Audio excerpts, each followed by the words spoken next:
Good morning, students. Today's video is for class 8, subject science, lesson number 16. Lesson name is light, means prakash. Now let us read. वस्तुओं को दृश्य कौन बनाता है? हम अपने चारों ओर की वस्तुओं को देखने में तभी सक्षम होते हैं जब उन पर प्रकाश गिरता है तथा वह परावर्तित होकर हमारी आँखों तक पहुँचता है। मतलब हमारे आसपास जो भी वस्तुएं हैं उसको हम तभी देख पाते हैं जब उस पर प्रकाश की कोई किरण पड़ती है और परावर्तित होकर हमारी आँखों तक पहुँचती है। प्रकाश का परावर्तित होकर वापस आना प्रकाश का परावर्तन कहलाता है। जो प्रकाश की किरणें पड़ती हैं और परावर्तित होकर वापस आती हैं उस घटना को हम प्रकाश का परावर्तन कहते हैं। जैसे कि आप फिगर में देख सकते हैं, प्रकाश की रे आ रही है और टकरा करके वापस चली जा रही है, तो इस घटना को प्रकाश का परावर्तन कहते हैं। परावर्तन के नियम। अन्य दो कोणों को भी मापेंगे। दर्पण को निरूपित करने वाली रेखा के जिस बिंदु पर आपतित किरण दर्पण से टकराती है उस पर दर्पण से 90 डिग्री का कोण बनाते हुए एक रेखा खींचिए। ये आप क्रियाकलाप करके देख सकते हैं। परावर्तन के जो नियम हैं वो दो नियम होते हैं। पहला जो नियम है angle i is equal to angle r, मतलब जो कोण आई होता है वो कोण आर के बराबर होता है। मतलब जो आपतन कोण है वो आपके परावर्तन कोण के बराबर होता है। यह प्रकाश के परावर्तन का प्रथम नियम है। और ये आपका सेकंड नियम जो है उसके लिए क्रियाकलाप किया गया है। तो सेकंड नियम आपका है आपतित किरण, आपतन बिंदु पर अभिलंब और परावर्तित किरण, ये तीनों मतलब ये सभी एक ही तल में होते हैं। यह परावर्तन का दूसरा नियम है। मतलब ये जो नियम है ये आपका परावर्तन का दूसरा नियम है। उसके बाद ये आप क्रियाकलाप करने के बाद आपका दिया गया है कि कोण PNM व SNM को मापे और ये आपतन व परावर्तन कोण है। मतलब दोनों आपके इक्वल आते हैं। उसके बाद से हम देखते हैं कि प्रत्येक स्थिति में आपतन कोण व परावर्तन कोण का मान समान होता है। मतलब जो आपतन कोण होता है वो बराबर होता है परावर्तन कोण के, तथा आपतित किरण, अभिलंब व परावर्तन तीनों एक ही तल में होते हैं। अतः परावर्तन के नियमों का अस्तित्व होता है। मतलब आपके परावर्तन के जो दोनों नियम हैं उसका अस्तित्व होता है। यह नियम सभी प्रकार की परावर्तित सतहों के लिए लागू होता है। मतलब यह जो नियम है वो सभी प्रकार की परावर्तित सतहों के लिए लागू होता है। प्रकाश के परावर्तन की स्थिति में जब कोई प्रकाश की किरण समतल दर्पण पर लंबवत रूप से पड़ती है तब आपतन कोण व परावर्तन कोण दोनों का मान शून्य हो जाता है। मतलब कोई आपका प्रकाश के परावर्तन की जब स्थिति होती है, मतलब जब आपका प्रकाश परावर्तित होता है उस टाइम जब कोई किरण, आपका प्रकाश की किरण समतल दर्पण पर लंबवत रूप से पड़ता है तो जो एंगल आई होता है आपतन कोण और जो परावर्तन कोण होता है दोनों का मान शून्य होता है। ऐसा क्यों होता है? क्योंकि मतलब चूंकि प्रकाश किरण वापस उसी मार्ग में लौट आती है। मतलब कोई रे आ रही है तो फिर उसी दिशा में लौट जाती है, इसलिए जो एंगल आई होता है और एंगल आर होता है दोनों का मान शून्य हो जाता है। जैसे कि आप यहाँ फिगर में देख सकते हैं कि समतल दर्पण पर कोई किरण आपका पड़ा है, प्रकाश की कोई किरण समतल दर्पण पर टकरा के फिर आपका ये रे जा रहा है और फिर उसी दिशा में वापस लौट गया है, तो आपका एंगल आई जो है और एंगल आर जो है ये दोनों आपका 0 हो गया है। समतल द्वारा प्रतिबिंब का बनना। यद्यपि उपरोक्त परावर्तन के सारे नियम समतल दर्पण के लिए भी सत्य हैं। मतलब ये जो नियम हैं दोनों वो समतल दर्पण के लिए भी सत्य हैं। प्रतिबिंब का आकार चाहे वह ऊर्ध्वाधर हो या उल्टा दर्पण की प्रकृति पर निर्भर करता है। मतलब जो आकार बनता है प्रतिबिंब का वो ऊर्ध्वाधर हो या उल्टा हो वो आपके दर्पण की प्रकृति पर निर्भर करता है। मतलब दर्पण का नेचर कैसा है। समतल दर्पण द्वारा बने प्रतिबिंब के लक्षण। मतलब समतल दर्पण द्वारा जो प्रतिबिंब बनते हैं, जो इमेज बनते हैं, उसके क्या लक्षण हैं। तो ये निम्न लक्षण हैं। समतल दर्पण द्वारा बना प्रतिबिंब दर्पण के पीछे बनता है, जबकि वस्तु दर्पण के सामने रखी होती है। मतलब जो समतल दर्पण द्वारा प्रतिबिंब बनता है वो दर्पण के पीछे बनता है, लेकिन जो वस्तु होती है वो दर्पण के सामने रखी होती है। जैसे कि आप शीशे में फेस अपना देखते हैं तो उसमें आप सामने ही खड़े होते हैं, लेकिन जो दर्पण आपका जो इमेज बनता है आपका वो पीछे की तरफ बनता है। समतल दर्पण द्वारा बना प्रतिबिंब परावर्तनी परावर्तन के दृश्य को दिखाता है। मतलब जो आपका परावर्तित होके आपका जो फेस होता है वो उसी को दिखाता है, मतलब पीछे के साइड में। समतल दर्पण द्वारा बना प्रतिबिंब आभासी व वास्तविक होता है। जो उसके द्वारा प्रतिबिंब बनता है वो आपका रियल हो, वास्तविक आभासी होता है, मतलब एक्चुअल होता है, और ये वास्तविक होता है, मतलब रियल होता है। समतल दर्पण द्वारा बने प्रतिबिंब का आकार वस्तु के आकार पर निर्भर करता है। मतलब समतल दर्पण द्वारा जो प्रतिबिंब बनता है, जो उसका आकार होता है, वो वस्तु के आकार पर निर्भर करता है कि वस्तु का कैसा आकार है, वैसा ही प्रतिबिंब भी बनता है। अपवर्तनी परावर्तन। इस दृश्य में सीधे हाथ की दिशा की वस्तु उल्टे हाथ की दिशा में तथा उल्टे हाथ की वस्तु सीधे हाथ में दिखाई देती है। मतलब दूसरे शब्दों में प्रतिबिंब की दिशा विपरीत दिखाई देती है। मतलब जो भी आपका इमेज बनता है वो उल्टा दिखाई देता है। उदाहरण के लिए यदि आप अपने हाथ के प्रतिबिंब को दर्पण में देखेंगे तथा उसे हिलाएंगे तो आपका प्रतिबिंब उल्टी तरफ दिखेगा। आप ऐसा करके देख सकते हैं, वो उल्टा दिखता है। वह दृश्य जिसमें प्रतिबिंब पूरी तरह उल्टा हो जाता है अपवर्तनी परावर्तन कहलाता है। मतलब वह दृश्य जिसमें जो आपका इमेज बनता है वो पूरी तरह उल्टा हो जाता है, अपवर्तनी परावर्तन कहलाता है। जैसे कि एम्बुलेंस शब्द मरीजों को ले जाने वाले वाहन के रूप पर आपका इस प्रकार से लिखा होता है, ऐसे, ताकि अन्य वाहन इसे पढ़कर एम्बुलेंस को जाने की जगह दे दें। आपकी एम्बुलेंस पे ये उल्टा करके लिखा होता है। वास्तविक व आभासी प्रतिबिंब। यह यदि परावर्तित किरणें परावर्तन के पश्चात किसी एक बिंदु पर वास्तविक रूप से मिलती हैं तो वह वास्तविक प्रतिबिंब कहलाती हैं।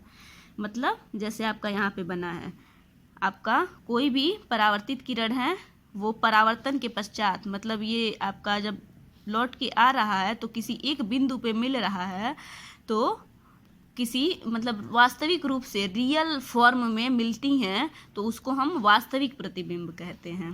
और इसे उपयुक्त स्थान पर लगे स्क्रीन द्वारा देखा जा सकता है। मतलब इसको हम स्क्रीन पर देख सकते हैं। वास्तविक प्रतिबिंब सदैव उल्टा बनता है। मतलब रियल इमेज जो बनता है वो सदैव उल्टा बनता है। सिनेमा हॉल पर लगी स्क्रीन पर फिल्म आना वास्तविक प्रतिबिंब का उदाहरण है। जैसे सिनेमा हॉल पर जो स्क्रीन लगा होता है उस पर जो फिल्म आता है वो वास्तविक प्रतिबिंब का उदाहरण है, रियल इमेज का। आभासी प्रतिबिंब। वह प्रकाश किरणें जो किसी बिंदु पर वास्तव में नहीं मिलती हैं परंतु मिलती हुई दिखाई देती हैं, वह प्रतिबिंब आभासी प्रतिबिंब कहलाता है। जैसे कि आप फिगर में देख सकते हैं कि ये आपका एक्चुअल में इस पॉइंट पे नहीं मिल रहा है, बल्कि आप इसको पीछे किए हैं तो यह मिलता हुआ प्रतीत हो रहा है, तो इसको हम आभासी प्रतिबिंब कहेंगे। मतलब जो मिले ना वास्तव में, बस मिलता हुआ प्रतीत हो, दिखाई दे कि हाँ वो मिल रहा है, लेकिन एक्चुअल में मिलता ना हो तो उसको हम आभासी प्रतिबिंब कहेंगे। आभासी प्रतिबिंब को लिया जा सकता है परंतु पर्दे पर दिखाया नहीं जा सकता। मतलब इसको लिया जा सकता है लेकिन उसको हम स्क्रीन पर दिखाना चाहे, पर्दे पर दिखाना चाहे तो इसको नहीं दिखा सकते हैं। यह प्रतिबिंब सीधा होता है। आपका वास्तविक प्रतिबिंब उल्टा होता है, बट आभासी प्रतिबिंब जो होता है यह सीधा होता है। समतल दर्पण में हमारा प्रतिबिंब आभासी प्रतिबिंब का उदाहरण है। मतलब जो हम शीशे में देखते हैं वो जो इमेज बनता है वो आभासी है, मतलब रियल नहीं है, वो आभासी प्रतिबिंब का उदाहरण है। परावर्तन के प्रकार। परावर्तन दो प्रकार का होता है, पहला नियमित परावर्तन और दूसरा है विसरित परावर्तन। विसरित परावर्तन को आप अनियमित परावर्तन भी कह सकते हैं। तो नियमित परावर्तन, दर्पण की सतह अत्यंत चिकनी होती है, इसीलिए जब किसी बिंदु प्रकाश को दर्पण पर डाला जाता है तो वह परावर्तित होकर एक ही दिशा में लौट आता है। यह नियमित परावर्तन कहलाता है। मतलब जो दर्पण की सतह है, आप फिगर में देख सकते हैं, यह अत्यंत चिकनी होती है, मतलब आपका चिकना होता है, मुलायम होता है, इसलिए जब कोई आपका इस पर प्रकाश पड़ता है तो यह तुरंत आपका परावर्तित होकर एक ही दिशा में लौट जाता है। तो यह आपका नियमित परावर्तन कहलाएगा। जब दो या दो से अधिक प्रकाश किरणें सामान्य रूप से दर्पण पर गिरती हैं तो वे परावर्तित होने पर भी समांतर ही होती हैं। जैसे आपका ये जो भी रे आ रहा है एक दूसरे के पैरेलल है, एक दूसरे के समांतर है, और जब परावर्तित होके जा रहा है तो भी एक दूसरे के समांतर ही है, वही बात कह रहा है। दूसरा है अनियमित या विसरित परावर्तन। अनियमित या विसरित परावर्तन असमांतर सतह से उत्पन्न होता है। मतलब आपका सतह जो है, आप देख सकते हैं फिगर में, जो सतह जो है वो चिकना नहीं है, आपका मुलायम नहीं है, असमांतर सतह है, उससे उत्पन्न होता है। जैसे दीवार की सतह, आप दीवार की सतह देख सकते हैं, आपका चिकना नहीं होता है, उबड़ खाबड़ कह सकते हैं, उस टाइप का होता है। यह सतह सामान्य खुरदुरी होती है, आपका दिया भी है, खुरदुरा होता है सतह, जैसे आपके फिगर में दिया है, खुरदुरा है। जब कोई प्रकाश बिंदु इस खुरदुरी सतह पर गिरता है तो अपवर्तित किरणें अलग अलग दिशा में जाती हैं। जो देखिए आपका प्रकाश किरण ये गिर रहा है इस पे, तो ये अलग अलग दिशा में आपका जा रहा है रे, परावर्तित होकर। तो आपका जब कोई प्रकाश बिंदु इस खुरदुरी सतह पर गिरता है तो वह अपवर्तित किरणें अलग अलग दिशा में जाती हैं। तो इसे अनियमित या विसरित परावर्तन कहते हैं। तो इसी घटना को विसरित या अनियमित परावर्तन कहते हैं। अनियमित परावर्तन हमारे लिए अत्यंत उपयोगी है, इसके कारण ही हम वस्तुओं को देख पाते हैं। यह जो अनियमित परावर्तन है वो हमारे लिए उपयोगी है और इसी वजह से हम वस्तुओं को देख पाते हैं। खुरदुरी वह असमान सतह किरणों को विभिन्न दिशाओं में फैलाती हैं, जिससे वह प्रकाश हमारी आंखों में पहुंचता है और हमें वस्तुएं दिखाई देती हैं। मतलब ये आपकी अलग अलग दिशाओं में विसरित करता है, मतलब इसका डिस्ट्रीब्यूशन करता है और यही हमको दिखाई देती हैं। इसके बाद है बहुप्रतिबिंब। जब आप किसी केश प्रसाधक के पास जाते हैं तो वह आपको एक दर्पण के सामने बैठाता है। जब आप देखे होंगे सैलून में बाल कटाने लोग जाते हैं तो वह एक दर्पण के सामने आपको बैठा देता है, तथा बाल कट जाने के बाद वह एक दर्पण हाथ में लेकर आपके सिर के पीछे रख कर दिखाता है, आपको रख के दिखाता होगा। ऐसा करने पर हम अपने सिर के पीछे के भाग को अपने सामने रखे दर्पण में देख पाते हैं। ऐसा इसीलिए होता है कि हमारे सिर का प्रतिबिंब सामने वाले दर्पण पर बनता है। मतलब जो हमारे सामने दर्पण होता है, आप फिगर में देख सकते हैं कि ये आपके पीछे का हिस्सा दिखा रहा है। प्रकाश पीछे वाले दर्पण से परावर्तित होकर सामने वाले दर्पण पर आता है। मतलब जो आपका प्रकाश होता है वो पीछे वाले दर्पण से परावर्तित होकर और सामने जो दर्पण लगा होता है उस पर आता है, तो हम लोग देख लेते हैं। बहुप्रतिबिंब का प्रयोग अनेक स्थानों पर होता है। इसका उपयोग गहनों की दुकान पर होता है। आपके सोने चांदी के जो आभूषण होते हैं और उसका जो दुकान होता है उस पर इसका उपयोग होता है। कुछ दुकानों पर दीवारों में पीछे ही दर्पण लगा होता है। कुछ आपकी दुकान होते हैं वहाँ पर दीवारों में ही पीछे ही दर्पण लगा होता है। आप कभी जाइएगा तो देखिएगा उस पर लगा होता है पीछे। इससे खरीदार अपने पीछे के प्रतिबिंब को भी देखने में सक्षम होता है। मतलब पीछे क्या हो रहा है उसको भी देख सकता है। इन दर्पणों का मुख एक दूसरे के आमने सामने होता है। मतलब इसका जो मुख होता है वो एक दूसरे के आमने सामने होता है। अक्सर शिल्पकार व निर्माता बहुप्रतिबिंब का प्रयोग किसी छोटे कमरे को बड़ा दिखाने में करते हैं। मतलब जो भी आपके शिल्पकार होते हैं वो जो निर्माता होते हैं बहुप्रतिबिंब का प्रयोग किसी छोटे कमरे को बड़ा दिखाने में करते हैं। मतलब कोई छोटा सा कमरा है उसको बड़ा दिखाने में करते हैं। वे दर्पणों को दीवारों के विपरीत लगाते हैं। विपरीत दीवार पर अनेक प्रतिबिंब दर्पण पर बनते हैं, इसीलिए हमें कमरा बड़ा लगता है। वे दर्पणों को दीवारों के विपरीत लगाते हैं। मतलब जो दर्पण लगाते हैं वो दीवारों के किनारे किनारे पर लगाते हैं और जिससे कि जो विपरीत दीवारें हैं उन पर अनेक प्रतिबिंब दर्पण पर बन जाते हैं और इसी वजह से हमारा जो कमरा होता है बड़ा दिखाई देने लगता है। दर्पणों के बीच बने प्रतिबिंबों की संख्या कोण 360 डिग्री व दर्पणों के बीच कोण के बराबर होती है। मतलब आपके दर्पण के बीच जो बने प्रतिबिंबों की संख्या होती है वह आपके 360 डिग्री और दर्पण के बीच कोण के बराबर होती है। अतः प्रतिबिंबों की संख्या बराबर 360 डिग्री बटे दर्पणों के बीच बना कोण और -1। दर्पणों के इस लक्षण का उपयोग बहुमूर्तिदर्शी बनाने में उपयोग होता है। मतलब जो दर्पण का ये गुण है, यह लक्षण है, इसका उपयोग बहुमूर्तिदर्शी बनाने में उपयोग किया जाता है। अब बहुमूर्तिदर्शी क्या होता है इसके बारे में पढ़ेंगे। बहुमूर्तिदर्शी यूनान की उत्पत्ति है। यूनान आपके एक देश का नाम है, वहाँ का ये उत्पत्ति है, जिसका अर्थ है मैं एक खूबसूरत तस्वीर मतलब कि प्रतिबिंब देखता हूँ। बहुमूर्तिदर्शी का अर्थ है कि मैं एक खूबसूरत तस्वीर देखता हूँ। इसका आविष्कार लगभग 250 साल पहले हुआ था। 250 साल पहले इसका खोज हुआ था। यही है आपका बहुमूर्तिदर्शी। यह दर्पण द्वारा प्रकाश के परावर्तन के सिद्धांत पर आधारित है। ये जिस सिद्धांत पर कार्य करता है ये दर्पण द्वारा प्रकाश के परावर्तन के सिद्धांत पर आधारित होता है। सर डेविड ब्रिस्टर ने 1816 ईस्वी में कालीन निर्माताओं की सहायता के लिए नए डिजाइन बनाने के लिए इसका आविष्कार किया था। आपके साइंटिस्ट थे एक सर डेविड ब्रिस्टर, इन्होंने ही इसका आविष्कार किया था नए डिजाइन बनाने के लिए 1816 ईस्वी में। दर्पणों द्वारा प्रकाश के परावर्तन के सिद्धांत का उपयोग जादूगर भी अनेक जादू दिखाने में करते हैं। दर्पण द्वारा जो प्रकाश का परावर्तन का सिद्धांत है, इसका उपयोग जो जादूगर हैं वो भी अनेक जादू दिखाने में करते हैं। बहुमूर्तिदर्शी एक सामान्य खिलौना है जो इस सिद्धांत का उपयोग अनेक खूबसूरत व आकर्षक आकृति बनाने में करता है। यह आपका एक तरह का खिलौना है जो इस सिद्धांत का उपयोग अनेक खूबसूरत और आकर्षक आकृति बनाने में करता है।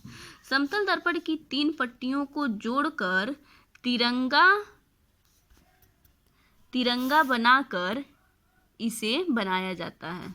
मतलब समतल दर्पण का 3 पट्टी इसमें जोड़ करके और तिरंगा बनाकर इसे बनाया जाता है।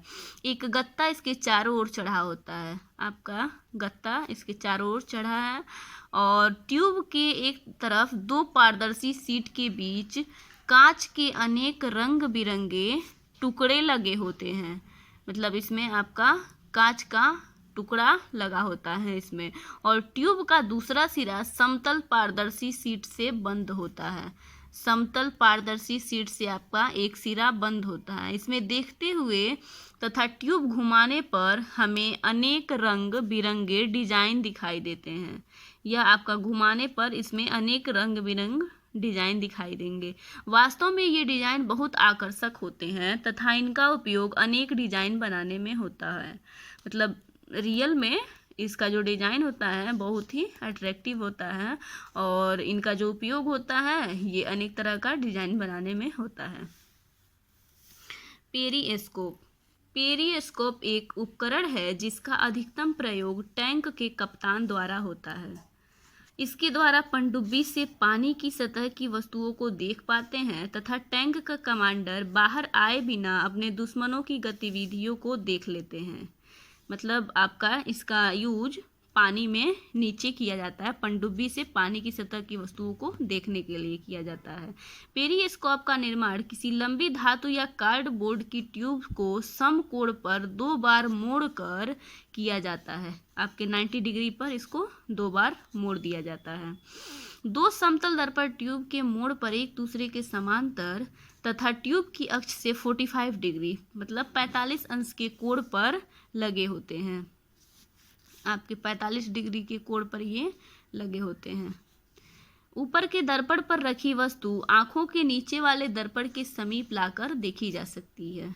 मतलब जो ऊपर आपके ऊपर का दर्पण लगा होता है, शीशा होता है, उस पर जो रखी वस्तु होती है वो आंखों के नीचे वाले दर्पण के समीप लाकर देखी जा सकती है। मतलब नीचे कोई आपका रख के सामान देखा जा सकता है।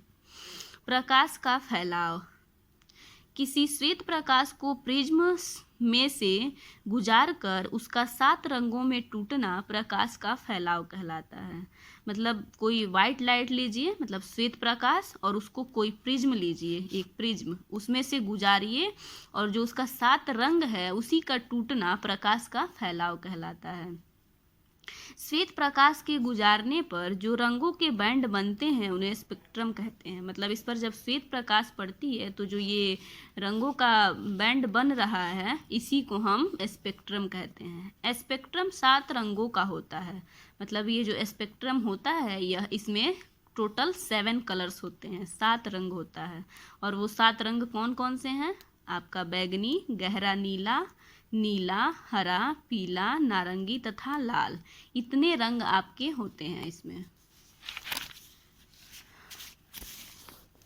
अब इसके बाद है मानव नेत्र, मनुष्य का नेत्र। मानव नेत्र एक जीवित लेंस है। चूंकि यह जीवित सेल्स से बना होता है, सेल्स से बनता है तथा इसके द्वारा हम अपने चारों ओर का खूबसूरत संसार देख पाते हैं। यह विभिन्न आकार की वस्तुओं तथा विभिन्न दूरी पर अनेक रंगों को देखने में सहायता करता है। अनेक क्षेत्रों में मानव नेत्र कैमरे के समान होते हैं। मतलब अनेक क्षेत्रों में जो मानव नेत्र होते हैं वो कैमरे के समान होते हैं। मानव नेत्र की संरचना। मानव नेत्र की आकृति लगभग गोलाकार है। नेत्र का बाहरी आवरण सफ़ेद होता है। मतलब जो मानव का नेत्र है उसका जो आकृति होता है लगभग गोलाकार ही होता है और नेत्र का जो बाहरी आवरण है वह सफ़ेद होता है। यह कठोर होता है ताकि यह नेत्र के आंतरिक भागों की दुर्घटनाओं से बचाव कर सके। यह जो होता है वो आपका कठोर होता है इसलिए क्योंकि यह नेत्र के आंतरिक भागों की दुर्घटनाओं से बचाव कर सके। इसके पारदर्शी अग्रभाग को कार्निया या स्वच्छ मंडल कहते हैं। मतलब जो इसका पारदर्शी अग्रभाग होता है, मतलब आगे वाला जो भाग होता है उसको हम लोग कार्निया या स्वच्छ मंडल कहते हैं। कार्निया के पीछे एक गहरे रंग की पेशियों की संरचना पाते हैं जिसे परितारिका या आइरिस कहते हैं। आइरिस इंग्लिश शब्द है और परितारिका हिंदी में कहते हैं। जैसे आपके देखिए ये आँख के पीछे जो गहरे रंग का आपका पेशियाँ है उसी को आइरिस कहते हैं। आइरिस में एक छोटा सा द्वार होता है जिसे पुतली कहते हैं। आइरिस में आपके एक छोटा सा ये द्वार है जो ब्लैक कलर का है, इसी को हम पुतली कहते हैं। पुतली के साइज को परितारिका से नियंत्रित किया जाता है। मतलब इसका जो साइज है, ये जो परितारिका है आइरिस, उसी के द्वारा इसको नियंत्रित किया जाता है। मतलब हम चाहे छोटा कर सकते हैं, बड़ा कर सकते हैं, उसी के द्वारा। परितारिका नेत्र का वह भाग है जो इसे इसका विशिष्ट रंग प्रदान करती है। जो आपका आइरिस है परितारिका, यह ऐसा भाग है कि इससे इसका विशिष्ट रंग प्रदान करती है। जब हम कहते हैं कि किसी व्यक्ति के नेत्र हरे हैं तो वास्तव में हम परितारिका के रंग की ही बात कर रहे होते हैं। जब हम किसी का कहते हैं कि व्यक्ति के नेत्र हरे हैं तो हम जो ये आइरिस है इसी का बात करते हैं कि यही हरा होता है, पीला होता है या फिर जो भी होता होगा, तो इसी की बात करते हैं हम, आइरिस की ही। परितारिका नेत्र में प्रवेश करने वाले प्रकाश की मात्रा को नियंत्रित करती है। जो परितारिका होती है, मतलब जो आइरिस होती है, वो नेत्र में प्रवेश करने वाले प्रकाश की मात्रा को नियंत्रित करती है। मतलब हमारे आँख में कितना प्रकाश की मात्रा जा रहा है उसको नियंत्रित करती है, मतलब कंट्रोल करती है। क्योंकि पुतली के पीछे एक लेंस होता है जो केंद्र पर मोटा होता है। मतलब जो पुतली है इसके केंद्र पर एक लेंस होता है जो आपका मोटा होता है, केंद्र पर मोटा होता है, मतलब बीच में। लेंस प्रकाश को आंख के पीछे एक परत पर फोकस करता है। जो लेंस लगा होता है उसमें वह प्रकाश को आंख के पीछे एक परत पर फोकस करता है और इस परत को रेटिना या दृष्टिपटल कहते हैं। रेटिना इंग्लिश वर्ड है, दृष्टिपटल हिंदी है। रेटिना इंग्लिश वर्ड है। इस परत को रेटिना कहते हैं।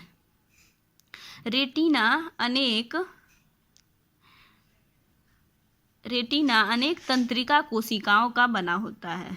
मतलब जो रेटिना है आपका वो अनेक तंत्रिका कोशिकाओं का बना होता है। तंत्रिका कोशिकाओं द्वारा अनुभव की गई संवेदनाओं को कोशिकाओं द्वारा ही मस्तिष्क तक पहुंचा दिया जाता है।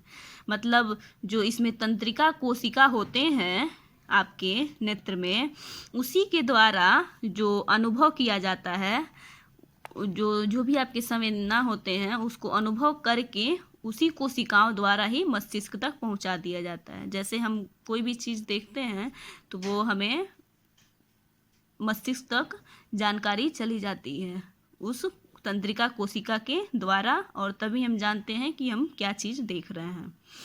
तंत्रिका कोशिकाएं 2 प्रकार की होती हैं। यह आपका 2 प्रकार का होता है। पहला शंकु, जो तीव्र प्रकाश के लिए सुग्राही होती है, और दूसरा शलाकाएं, जो मंद प्रकाश के लिए सुग्राही होती है। जो पहला शंकु है, मतलब तेज अगर प्रकाश है, तीव्र प्रकाश है, उस टाइम शंकु काम करता है, और जो शलाकाएं है जो मंद प्रकाश के लिए सुग्राही होती है। मतलब अंधेरे में जब हम देखते हैं तो शलाकाएं जो तंत्रिका कोशिका है यह हमारे लिए काम करती हैं। पीला बिंदु। पीला बिंदु वह बिंदु है जो आंख के पीछे मध्य बिंदु पर होता है। आंख के पीछे आपके मध्य बिंदु पर होता है, वह पीला बिंदु कहलाता है। यह संवेदनशील सेल मुख्यतः कोण के अधिकतम संख्या को ग्रहण करता है। यह संवेदनशील सेल मुख्यतः कोण के अधिकतम संख्या को ग्रहण करता है। रेटिना के शेष भाग पर निम्नतम शंकु व रॉड होते हैं। पीला बिंदु रंगीन दृश्य तथा चमकीले दृश्य का क्षेत्र होता है। मतलब जो पीला बिंदु है वह रंगीन दृश्य तथा चमकीले दृश्य का क्षेत्र होता है। अंध बिंदु। अंध बिंदु रेटिना का वह भाग है जहाँ कोई संवेदनशील तंत्रिका नहीं होती है। मतलब वहाँ कोई भी संवेदनशील तंत्रिका नहीं होती है, मतलब कुछ भी वहाँ पे अनुभव नहीं कर सकते हैं। चूँकि यहाँ कोई प्रकाश संग्राहक नहीं है, अतः यहाँ कोई दृश्य संभव नहीं है। मतलब वहाँ पर आपका प्रकाश पहुँचता ही नहीं है, प्रकाश संग्राहक नहीं है, इस वजह से वहाँ कोई दृश्य संभव नहीं है। दूसरे शब्दों में अंध बिंदु वह कोशिका है जो रेटिना से जानकारी ग्रहण करके मस्तिष्क तक पहुंचाती है। मतलब अंध बिंदु वह कोशिका है जो रेटिना से जानकारी ग्रहण करके मस्तिष्क तक पहुंचाती है। नेत्र में प्रतिबिंब बनना। जब हम किसी वस्तु को देखते हैं तब प्रकाश बिंदु वस्तु से परावर्तित होकर पुतली तक पहुंचता है। परावर्तित होने के बाद किरणें मुड़ती हैं तथा पुतली, लेंस तथा नेत्र का चाप द्रव द्वारा फोकस होती हैं। फोकस दूरी बदलने के कारण लेंस रेटिना पर आभासी तथा वास्तविक प्रतिबिंब बनाता है। रोड तथा कोन प्रकाश संवेदी सेल उत्तेजित हो जाते हैं तथा प्रकाश तंतु द्वारा सूचनाएं मस्तिष्क तक पहुंचाती हैं। मस्तिष्क सूचनाओं को अनुवादित करके सही आकार का सीधा व उल्टा प्रतिबिंब बनाता है। दृष्टि की दृढ़ता। किसी प्रतिबिंब का प्रभाव रेटिना से तुरंत नहीं जाता। वहाँ लगभग 1/16 सेकंड तक रहता है। मतलब कोई भी प्रतिबिंब का जो प्रभाव है, जो इफेक्ट है, वो रेटिना से तुरंत नहीं चला जाता है, वह लगभग 1/16 सेकंड तक वहाँ पर रुकता है।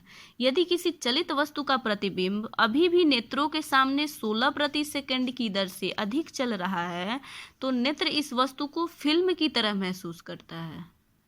फिल्म अनेक तस्वीरों का एक साथ समायोजन ही है। जो फिल्म होता है वो अनेक तस्वीरों का एक साथ समायोजन ही होता है। एक सामान्य फिल्म हमारे नेत्रों के सामने 24 तस्वीर प्रति सेकंड की दर से चलती है, इसलिए हम चलित तस्वीरें देख पाते हैं।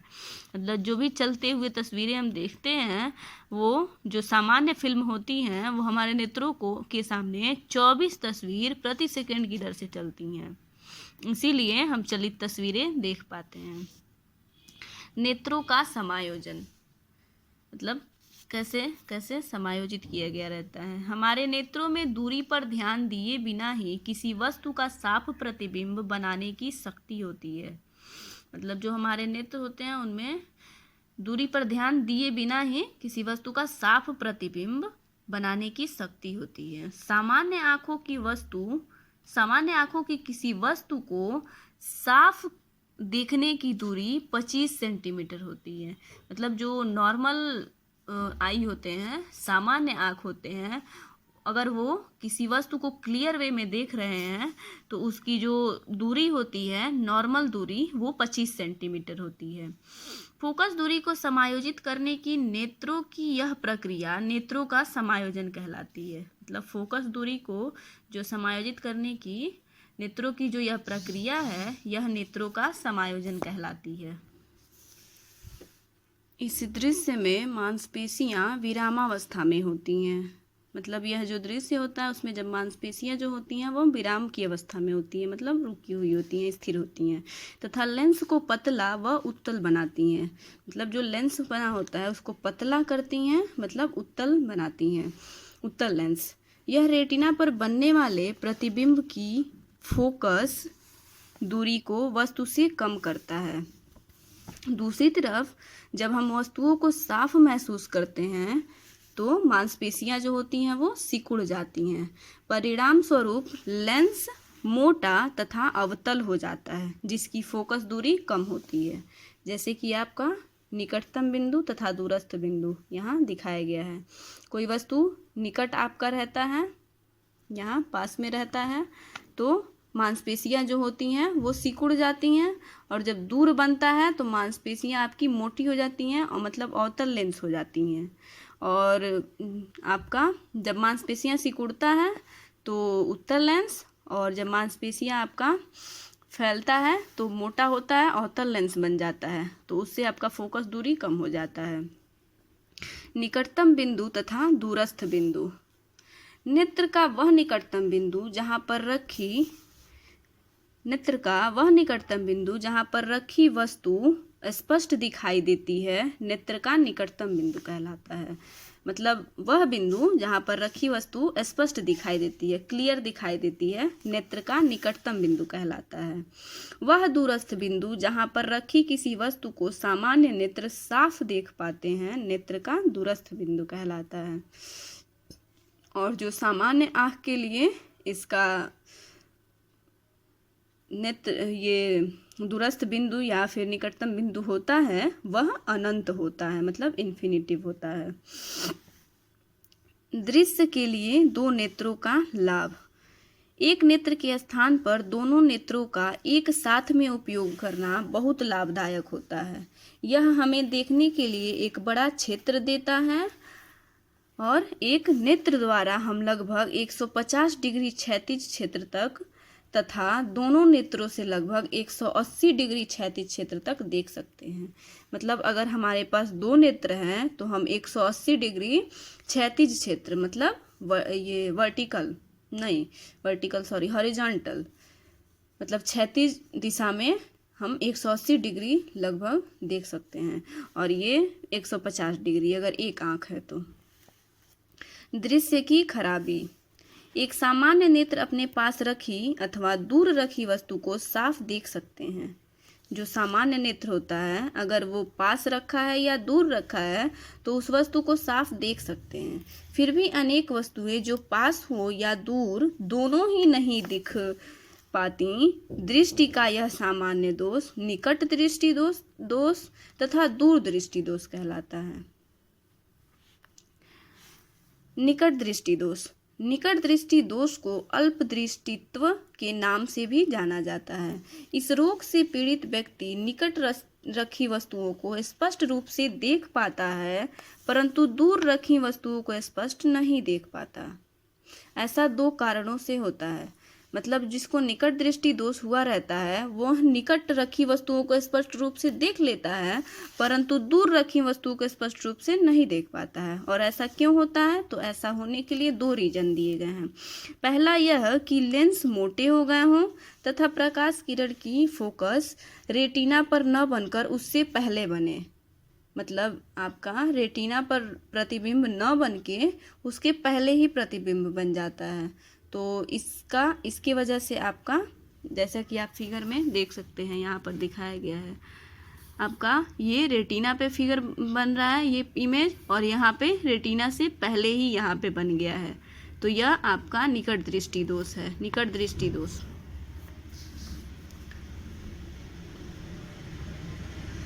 और दूसरा आँख की पुतली के छोटे होने से हो सकता है। मतलब आँख की जो पुतली है वो छोटा हो गया रहता है, इस वजह से भी हो जाता है। इस दृष्टि दोष को ठीक करने के लिए चश्मों में अवतल लेंस का उपयोग किया जाता है। अवतल लेंस किरणों को इस प्रकार मोड़ता है कि वह रेटिना पर फोकस होती हैं। मतलब उसके पहले अगर अवतल लेंस लगा दिया जाए तो वह आपके जो भी किरण आएंगे वो इस प्रकार से आपका एक जगह इकट्ठा करता है, इस प्रकार मोड़ता है। मतलब उसको इस तरह से मोड़ता है कि वह रेटिना पर ही फोकस होती हैं, जिससे कि आपका निकट दृष्टि दोष ठीक हो जाता है। अब है दूर दृष्टि दोष या एक दृष्टि दोष। दूर दृष्टि दोष जिसमें व्यक्ति दूर रखी वस्तुओं को देख पाता है किंतु निकट रखी वस्तुओं को नहीं देख पाता। मतलब दूर दृष्टि दोष का मतलब है कि उसमें दूर रखी वस्तुओं को आसानी से देख लेगा परंतु निकट रखी वस्तु को नहीं देख पाता है। ऐसा इसलिए होता है जब लेंस पतला हो जाता है तथा वस्तु से आने वाली प्रकाश किरण रेटिना को धुंधला करती हुई उसके पीछे फोकस होती हैं। मतलब रेटिना को धुंधला करती हुई उसके पीछे फोकस हो जाती हैं, जो भी आपकी इमेज बनती है। इस वजह से आपका दूरदृष्टि दोष होता है। दूरदृष्टि दोष का अन्य कारण पुतली का बड़ा होना हो सकता है। मतलब जो पुतली होती है यहाँ पे आपका छोटा हो जाता है और यहाँ पे बड़ा हो जाता है। चश्मों में उत्तल लेंस का उपयोग करके इस रोग को कम किया जाता है। मतलब चश्मा बनता है उसमें उत्तल लेंस लग जाता है तो यह दोष आपका खत्म हो जाता है। उत्तल लेंस प्रकाश किरण को रेटिना पर बनाता है जिसमें प्रतिबिंब स्पष्ट दिखाता है। मतलब उसको रेटिना पर बना देता है जिससे आपका स्पष्ट दिखाता है। मोतियाबिंद दृष्टि का अन्य दोष है। मोतियाबिंद आपका जो है वो दृष्टि का अन्य दोष है। इसमें व्यक्ति न तो निकट की वस्तु देख पाता है और न ही दूर की वस्तु को। मतलब निकट और दूर दोनों की वस्तु को नहीं देख पाता है। इस दोष को ठीक करने के लिए चश्मों में द्विफोकस लेंस, मतलब द्विफोकस वाले लेंस लगाते हैं जिसमें दोनों प्रकार के लेंस होते हैं। मतलब द्विफोकस लेंस का मतलब है जिसमें अवतल भी हो और उत्तल भी हो, दोनों लेंस हो। दूर की वस्तु देखने के लिए अवतल लेंस तथा निकट की वस्तु देखने के लिए उत्तल लेंस उपयोग होता है। मतलब अगर कोई दूर का वस्तु देखना हो तो आपका उत्तल लेंस उपयोग होगा, दूर की वस्तु देखने के लिए अवतल लेंस का उपयोग हो जाएगा तथा निकट की वस्तु देखने के लिए उत्तल लेंस का उपयोग हो जाएगा। नेत्रों की देखभाल। कुछ सामान्य सावधानियों के द्वारा हम अपने नेत्रों की देखभाल कर सकते हैं। मतलब कुछ आपके नॉर्मल प्रिकॉशंस हैं जिनके द्वारा हम अपने नेत्रों की देखभाल कर सकते हैं। वो क्या है? तो कम से कम दिन में 2 बार अपने नेत्रों को साफ व ठंडे पानी से धोएं। मतलब कम से कम दिन में 2 बार नेत्रों को साफ व ठंडे पानी से धोएं। पढ़ते वक्त ज़्यादा धीमी या ज़्यादा तेज प्रकाश का उपयोग न करें। समय समय पर पढ़ते समय, टेलीविज़न देखते समय तथा अन्य कार्य करते समय नेत्रों को आराम दें। वाहनों में यात्रा करते समय न पढ़ें। यदि आँखों में कुछ गिर जाए तो रगड़े नहीं बल्कि साफ व ठंडे पानी से धोएं। नुकीली चीज़ों का उपयोग करते समय ध्यान रखें कि नेत्रों को हानिकारक पदार्थों से बचाएं। नेत्रों में कोई तकलीफ होने पर चिकित्सक से मिलें। मतलब किसी आप डॉक्टर से मिलिए। विटामिन ए वाले भोजन ग्रहण करें, मतलब जिसमें विटामिन ए पाया जाता है ऐसा भोजन आप खाइए। दृष्टिगत रूप से असक्षम व्यक्ति, आंखें ईश्वर का दिया हुआ बहुत कीमती तोहफा है। जो आँख है वो ईश्वर के द्वारा दिया हुआ बहुत ही कीमती तोहफा है।